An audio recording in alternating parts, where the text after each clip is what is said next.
ఆదిశంకరాచార్యుల వారిది టెంపుల్లో దర్శనం అయిపోయిన తర్వాత మేము కిందకు వచ్చేసాము. రాగానే ఇక్కడ మాకు రైట్ సైడ్లో బోట్ హౌస్ దాల్ లేక్లో ఉన్నాయన్నమాట. అయితే మేము ఇక్కడే అనుకొని ఇక్కడ ఆగాము. లగేజ్ అంతా దింపుకొని క్యాబ్ డ్రైవర్ కూడా వెళ్ళిపోయిన తర్వాత మేము ట్రావెల్ వాళ్ళకి ఫోన్ చేస్తే ఇక్కడ కాదు దాల్ లేకే, బట్ కానీ అది వేరే దగ్గర, దాల్ లేక్లో చాలా బోట్ హౌస్ పాయింట్స్ ఉంటాయి అని చెప్పేసి చెప్పారనమాట. ఇంకా మళ్ళీ క్యాబ్ డ్రైవర్ని వెనక్కి రమ్మని చెప్పేసి మళ్ళీ లగేజ్ అంతా పెట్టుకొని ఒక 10 కిలోమీటర్స్ వరకు వెళ్ళామన్నమాట వెనక్కి. అయితే ఇక్కడ పెద్ద గాలి దుమ్ము వర్షం వచ్చిందనమాట. ఆ టైంలో కొంచెం టెన్స్ అనిపించింది బోట్ హౌస్ ఇంకా క్యాన్సిల్ అయినేమో అని. బట్ బోట్ హౌస్లు మాత్రం చెక్కతో చేసి ఎంత అందంగా ఉన్నాయంటే చూడ్డానికి ఇదొక ప్రపంచం అంతే. వచ్చి ఉండాలి ఎప్పుడైనా ఒక్కసారైనా. ఈ ఎక్స్పీరియన్స్ని మనం ఎంజాయ్ చేయాల్సిందే ఫ్యామిలీతో. సో అక్కడ మేము అలా డ్రైవర్ కోసం వెయిట్ చేస్తూ ఉన్నప్పుడు ఒక కపుల్ ఎంగేజ్మెంట్ జరుగుతుందనమాట. చాలా లిమిటెడ్ పీపుల్తో అవుట్డోర్లో జరుగుతుంది. అది కొంచెం థ్రిల్లింగ్గా అనిపించింది. ఇంకా మేము వేరే బోట్ హౌస్ పాయింట్ దగ్గరికి వచ్చేసాము. ఇంకా లగేజ్ అంతా తీసుకొని ఈ బోట్లో పెట్టుకొని వెళ్ళిపోవాలన్నమాట బోట్ హౌస్ దగ్గరికి. అది ఒక మనకి 500 మీటర్స్ 600 మీటర్స్ దూరంలో ఉన్నాయి బోట్ హౌసెస్. సో ఇంక ఈ బోట్లోనే అక్కడికి వెళ్ళిపోవాలన్నమాట. ఇంకా అక్కడికి వెళ్దామని బయలుదేరినప్పుడు ఈయన అన్నాడు, పడవ నడిపే అతను మిమ్మల్ని షికార్ చేయించేసి 1 అవర్ షికార్ చేయించేసి డైరెక్ట్గా బోట్ హౌస్ దగ్గర లగేజ్ అంతా డ్రాప్ చేసేస్తాను, మీకు ఓకే అయితే అన్నారు. సో మేము కూడా రైన్ వచ్చేలా ఉంది, 5:30 అట్లా అయిపోతుంది. సో ఇంకెందుకు మళ్ళీ పెండింగ్ పెట్టుకోవడము, అసలు బోట్ హౌస్ వెళ్ళడానికి ముందు ఈ ట్రావెల్ చేసేసే వెళ్దాము, మళ్ళీ ఎక్స్పీరియన్స్ మిస్ అవుతామేమో అని మేము కూడా ఓకే చెప్పేశాము. సో ఇంకా ఎక్కేసి ఒక 1 అవర్ బోట్ హౌస్లో అలా షికార్ చేసామన్నమాట. మధ్య మధ్యలో గాలి వస్తూ ఉంది, చలి పుట్టిపోయిందనమాట. మేము స్వెటర్స్ కూడా వేసుకోలేదు, బట్ బాగా ఎంజాయ్ చేసాము. ఈ మధ్యలో మేము ఇట్లా కొన్ని ఫొటోస్ దిగుతూ పోజెస్ ఇచ్చుకుంటూ వెళ్తూ ఉన్న టైంలో బోట్ హౌస్ దగ్గరికి, బోట్ హౌస్ కాదు, ఈ బోట్ దగ్గరికి షాపింగ్ వాళ్ళు వచ్చారనమాట. వుడెన్ బాస్కెట్స్ అమ్మేవాళ్ళు అండ్ కాశ్మీర్ కకావా, చాయ్, టీ అవి అమ్మేవాళ్ళు. మనకి మొబైల్ మార్కెట్స్ అయితే ఉన్నాయి దాల్ లేక్లో. సో అవి కూడా ఎంజాయ్ చేసాము. బట్ కానీ మేమేమీ తీసుకోలేదు, ఊరికే వాళ్ళు ఏ టైప్ ఆఫ్ అమ్ముతారని చెప్పేసి చూసాం ఐడియా కోసం. ఇగో కాశ్మీర్ కకావా వచ్చేసి ఇందులో తయారు చేస్తారట. ఇది లోపల కాపర్ది ఉంటుందంట, కింద మనకి బొగ్గులు వేస్తారనమాట. కింద ఒక గిన్నెలాగా ఉంటుంది, ఈ విడిగా బౌల్ ఉంటుంది లోపల, దానిలో కాశ్మీర్కి కావా డ్రింక్ ఉంటుంది. దాన్ని అప్పటికప్పుడు మనకి కొంచెం కేసర్, బాదం, డ్రై ఫ్రూట్స్ వేసేసి సర్వ్ చేసి ఇస్తాడు. మేము ఈ బోట్లో అది కూడా ఎంజాయ్ చేసాము. చల్లని వాతావరణంలో హాట్ డ్రింక్ తాగుతూ హ్యాపీగా ఎంజాయ్ చేసాం. ఇదిగో గులాబీ రెమ్మలు కూడా ఉన్నాయి, చూస్తున్నారు కదా. ఆ కాశ్మీర్ కావా పౌడర్లోనే ఇవన్నీ వస్తాయి అన్నమాట. గులాబీ రెమ్మలు, సొంటి, మిరియాలు, లవంగాలు, దాల్చిన చెక్క. ఒక మాటలో చెప్పాలంటే కషాయం అండి మన లాంగ్వేజ్లో. బట్ ఇక్కడ ఎక్స్ట్రా వచ్చేసి సొంటి, గులాబీ రెమ్మలు యాడ్ అవుతున్నాయి. చెప్పా కదా వుడెన్ హ్యాండీక్రాఫ్ట్స్ కూడా బోట్లో వచ్చాయని చెప్పేసి. సో అవి కూడా మేము ఇలా చూసి ఎంజాయ్ చేసాము. బాగున్నాయి, రీజనబుల్గా ఉన్నాయి. బట్ కాకపోతే మనకి ఎందుకు ఉపయోగపడతాయి ఈ ట్రావెల్లో, మనం వాటిని తీసుకొని వెళ్ళి అవి ఎక్కడ డ్యామేజ్ అయిపోతాయో అని భయం. ఎవరికైనా రిటర్న్ గిఫ్ట్స్ ఇవ్వడానికి చాలా బాగుంటాయి అనిపించింది. 250-300 అలాగే చెప్పాడు. ఇంకా ఇక్కడ ఒక 45 మినిట్స్ అలాగా కొంచెం మోటార్ రైడ్ కూడా చేశాడు. కొంచెం సేపు చేత్తో స్లోగా నడుపుతూ కూడా రైడ్ చేశాడనమాట, బోట్ రైడ్. మేము రెండు ఎంజాయ్ చేసాము. సో ఇంక ఇక్కడ ఇట్లా బోట్లో అయిపోయిన తర్వాత యాక్చువల్గా అతను దాల్ లేక్ మొత్తం తిప్పడానికి మనకి ఒక 4 అవర్స్ పడుతుందంట. ఆ 4 అవర్స్లో మనం మధ్యలో దాల్ లేక్లో మీనా బజార్ అని ఉంటుంది, అది కూడా షాపింగ్ చేసుకోవచ్చు అనమాట. అది లేక్ మధ్యలోనే ఉంటుంది ఆ మీనా బజార్. అయితే మేము వర్షం పడి అంత బాగాలేదు కదా క్లైమేట్, అందుకని చెప్పేసి మేము ఇంకా అక్కడికి వెళ్ళాలనుకోలేదు. ఎందుకంటే మళ్ళీ వర్షం పడితే ఇబ్బంది పడతామేమో, బోట్ రైడ్ కదా, మళ్ళీ గాలిదుమ్ములకి ఎక్కడ ప్రమాదాలు జరుగుతాయో అని భయపడి ఇంకా డైరెక్ట్గా బోట్ హౌస్కి వెళ్ళిపోయామన్నమాట. ఇప్పుడు నేను మీకు చూపిస్తుంది మా బోట్ హౌస్. ఇది వచ్చేసి మేము 1 నైట్ స్టే ఉండడానికి బుక్ చేసుకున్నాము. 2 రూమ్స్ అనమాట. సో వీళ్ళే మనకి బ్రేక్ఫాస్ట్, డిన్నర్ అరేంజ్ చేస్తారు. 1 నైట్ స్టే ప్లస్ మార్నింగ్ 12 కల్లా చెక్అవుట్ చేసుకోవాలన్నమాట. సో ఇంకా ఈవినింగ్ 6 అయిపోయింది వచ్చేసరికి. వచ్చాక హాట్గా ఛాయ్ ఇచ్చారు. అవి చెక్ ఇన్ చేసేసుకొని మేము ఆ ఛాయ్ తాగేసి రూమ్లో లగేజ్ పెట్టేసుకొని మీకు కూడా బోట్ హౌస్ ఎలా ఉంటుందో చూపించడానికి నేను వీడియో తీశాను. సో మీరు ఈ వీడియో ద్వారా చూడొచ్చు అనమాట. ఇది డైనింగ్ ఏరియా. ఇక్కడే వాళ్ళు కొంచెం అంటే డైనింగ్ ఏరియా కంటే ముందు కొంచెం ఎంట్రన్స్ ఉంది కదా, అక్కడికి వాళ్ళు చెప్పులు వేసుకురానివ్వలేదు, బయట ఇప్పించారు. ఎందుకంటే వాళ్ళు చక్కగా అక్కడ ప్రేయర్ చేసుకుంటారట. అది వాళ్ళు ఏంటంటే టెంపుల్ లాగా ఫీల్ అవుతారంట ఆ ప్లేస్. సో అందుకని చెప్పులు ఏమీ వేసుకురానివ్వలేదు.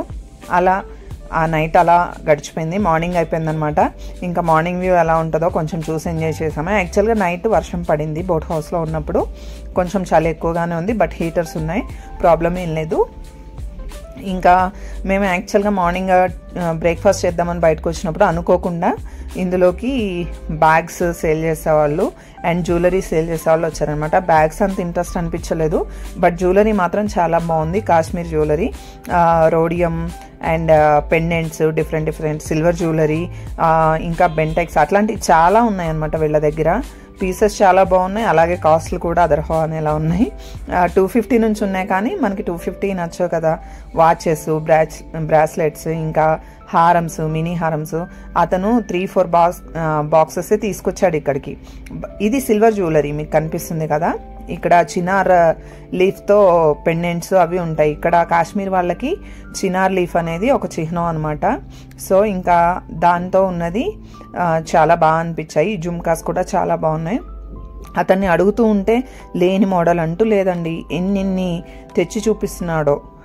నాకైతే బాగా నచ్చింది జ్యువెలరీ, బట్ మనం అన్నీ కొనలేం కదా. ఏదో డబల్ జుమ్కాస్ ఉన్నాయి కదా, అదొకటి తీసుకున్నాను నేను. ఇంకా అలా షాపింగ్ అయితే బాగా టైంపాస్ చేసాము. ఈయన కూడా అన్నీ మాకు ఎక్స్ప్లెయిన్ చేశాడనమాట. ఒరిజినల్ మోతీస్ అంటే ఎలా ఉంటాయి, డూప్లికేట్ అయితే ఎలా ఉంటాయి అని చెప్పేసి ఆయన టెస్ట్ చేసి చూపించాడు మాకు కళ్ళ ముందు. బట్ చాలా బాగా ఎక్స్ప్లెయిన్ చేశాడు. ఇక్కడ వాళ్ళు అందరూ ఇంగ్లీషు సూపర్గా మాట్లాడుతున్నారండి. ఇక్కడ BA ఇంగ్లీష్ లిటరేచర్ అలా చేసి ఉండి వాళ్ళకి జాబ్స్ ఏమీ లేకపోవడం వల్ల వీళ్ళు ఇట్లా సెల్ఫ్ ఎంప్లాయ్మెంట్గా ఇట్లా చేసుకుంటూ ఉన్నారట బిజినెస్లో అవి. వీళ్ళకి గోవాలో కూడా షాప్ ఉందట, ఈయన చెప్పాడు. కలెక్షన్ అయితే చాలా బాగుంది. ఇదంతా సిల్వర్ జ్యువెలరీ. మేము కొన్ని పర్చేస్ చేసాం. తర్వాత ఇంకా ఈయన వెళ్ళిపోయిన తర్వాత మాకు టైం అయిపోతుంది కదా, చెక్అవుట్ చేసేసి మేము నెక్స్ట్ పాయింట్కి వెళ్ళాలి కదా, గుల్మార్గ్ వెళ్ళాలి యాక్చువల్గా. సో అందుకని చెప్పేసి ఇంకా బ్రేక్ఫాస్ట్ చేసేసాము. బ్రేక్ఫాస్ట్లోకి ఇక్కడ కామన్గా poha, bread and jam and ఇంకా ఆమ్లెట్ ఇస్తున్నారు, అలాగే ఇచ్చారు ఇక్కడ కూడా. తర్వాత సాఫ్రాను, ఇంకా కాశ్మీర్ కకావా పౌడరు, ఇవన్నీ ఈ బౌట్లో ఉన్న అతను అనమాట. ఈయనే BA ఇంగ్లీష్ లిటరేచర్ చేశాడు. ఫారినర్లా అనిపిస్తున్నాడు, ఇంగ్లీష్ కూడా అలాగే మాట్లాడుతున్నాడు. మేము అన్నాం కూడా అతనితో. అండ్ ఇవి కొంచెం కాస్ట్లీ అనిపించింది. కాశ్మీర్కి కావా అండ్ అది బాగా ఒరిజినల్ అని చెప్పేసి 1 గ్రామ్ వచ్చేసి ఇక్కడ సాఫ్రాన్ 300 రూపీస్ చెప్పాడు అనమాట. ఇంకా మేము ఇంతకు ముందే వేరే దగ్గర తీసేసుకున్నాము. సో అందుకని చెప్పేసి ఇంకా మేము ఇంట్రెస్ట్ చూపించలేదు. ఇంకా ఇలా ఈ షాపింగ్ కూడా అయిపోయింది. ఇందులో వచ్చేసి మనకి సొంటి, మిరియాలు, లవంగాలు ఇందాక చెప్పాను కదా, సో అవన్నీ ఉంటాయి. తేయాకు అవన్నీ ఉన్నాయన్నమాట కాశ్మీర్కి కావాలో. సో ఎక్స్ట్రా వచ్చేసి సాఫ్రాను ఇంకా గులాబీ రెమ్మలు ఉన్నాయన్నమాట. మనం ఇంట్లో కూడా ప్రిపేర్ చేసుకోవచ్చు అనిపించింది. ఒకసారి ఇవన్నీ వేసి నేను ట్రై చేద్దాం అనుకున్నా హైదరాబాద్ వెళ్ళినప్పుడు. కాకపోతే ఇదంతా మనం తీసుకుంటే చాలా కొంచెం అయితే సరిపోతుంది, మనం స్టోర్ చేసుకొని ఏం చేసుకుంటాం అని చెప్పేసి నాకు తీసుకోవాలనిపించలేదు. ఇంక ఇలా కాశ్మీర్లో ఉన్న కొన్ని స్పెషల్స్ అయితే మేము స్పెషల్గా టేస్ట్ చేసాము. కాశ్మీర్కి కుల్చా, కాశ్మీర్కి కావా అండ్ మక్కీ రోటీ, ఇలాంటివి ఇక్కడ కొంచెం ఫేమస్ డిషెస్ అనమాట, మన వైపు దొరకనివి. సో అవన్నీ టేస్ట్ చేసాము. ఫుడ్ వైజ్గా ఓకే బాగానే ఉంది అంతా. కొంచెం వీళ్ళు స్పైసెస్ తక్కువ తింటారు, సో మనం చెప్పి యాడ్ చేయించుకుంటే వీళ్ళు చేస్తున్నారనమాట. ఫుడ్ వైజ్గా కూడా మాకు ఎక్కడా ప్రాబ్లం అనిపించలేదు. కాకపోతే మన బ్రేక్ఫాస్ట్ వచ్చేసి ఇడ్లీ, దోశ ఇలాంటివి మనం ఇక్కడికి వస్తే మర్చిపోవడమే అనమాట. Poha, bread, omelette, boiled egg, కొంచెం పూరీ దొరుకుతుంది అక్కడక్కడ. సో అవి అంతే అనమాట. ఇంకా అలా ఈ బోట్ హౌస్లో ఎంజాయ్ చేసాము. ఇంకా మాకు బోట్ అతను వచ్చేస్తే అటు డ్రాప్ చేయడానికి ఇంకా బోట్ ఎక్కేసి మేము వెళ్ళిపోవడమే అనమాట. బోట్ కోసం వెయిట్ చేస్తున్నాం మేము. ఇంకా గులాబీ లీవ్స్, మిరియాలు ఉన్నాయి, కార్డమమ్ ఉంది, చిన్నమన్ ఉంది, ఇంకా డ్రై జింజర్ ఉంది, గులాబీ రెమ్మలు ఉన్నాయి, ఇంకా గుల్మార్గ్ వెళ్ళడానికి ఇక్కడ నుంచి వెళ్ళిపోతున్నాము. మాకు అటు ఒడ్డున క్యాబ్ డ్రైవర్ వెయిట్ చేస్తున్నాడు మా కోసం. సో లగేజ్ అంతా పెట్టేస్తున్నారు.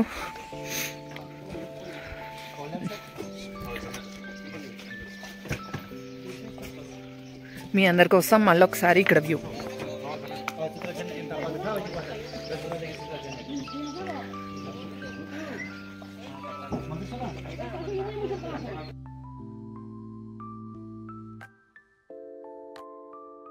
ఇంకా ఈ బోట్లో ఎక్కేసి అవతలకి వెళ్ళిపోయి ఇంకా మేము క్యాబ్ డ్రైవర్ వెయిట్ చేస్తున్నాడు కదా, ఇంకా క్యాబ్లోకి ఎక్కేసేయడం అనమాట. సో ఇంకా ఇలా వెళ్ళిపోతున్నాము.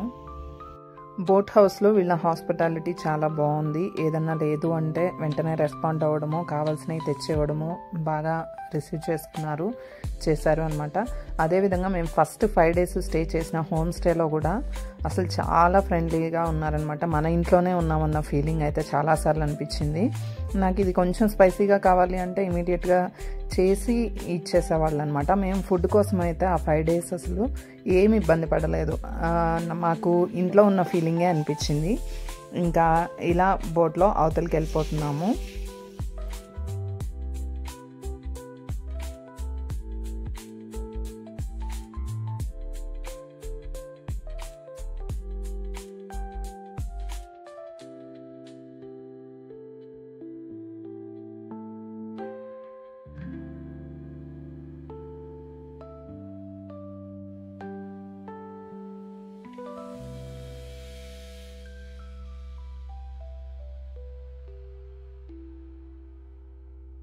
దిగ్గానే చిన్న షాప్స్ ఉన్నాయన్నమాట. ఇక్కడ స్టోల్స్, బ్యాగ్స్.